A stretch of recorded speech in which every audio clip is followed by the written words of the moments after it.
Hello મિત્રો, સ્વાગત છે તમારું નવા બ્લોગમાં. આપણા 6 વાગ્યા છે. હવે અમે કિશનભાઈને બે હાય કરી દેજ ભાઈ.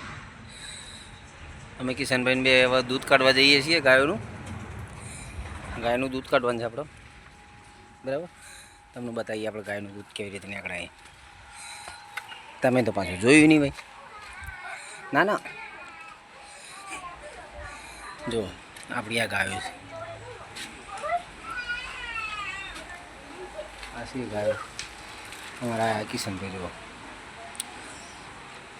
બરાબર,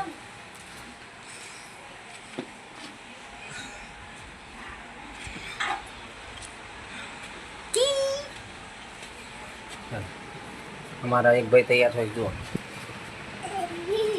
હાય, ચાલો મિત્રો, આપણે હવે ગાયનું દૂધ કાઢવાનું છે. બરાબર, ગાયનું દૂધ કાઢી અને પછી તમને બતાવીએ આપણે કેટલું નીકળે છે.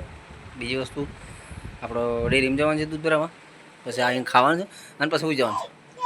બરાબર, તો મળીએ. એ તો જવાની વાત તો એ ખાલી જ કહેવાનું ભાઈ.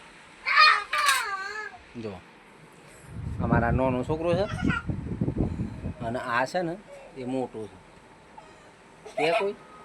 કે કોઈ નહીં કે ચમ કે પેલો ગોળિયામાં એક આ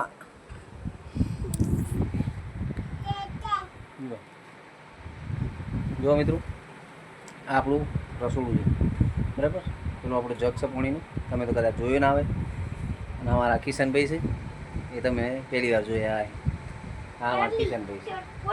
બરાબર, વરસાદની સિઝનના કારણે અમારા ઘરમાં કપડો સુકવવો પડે. બરાબર, અને અમારે જો આ મેડમ બેઠો છે, ભાઈને ચપ્પલ પહેરાવે છે. બરાબર, જોઈ લો તમે. જુઓ,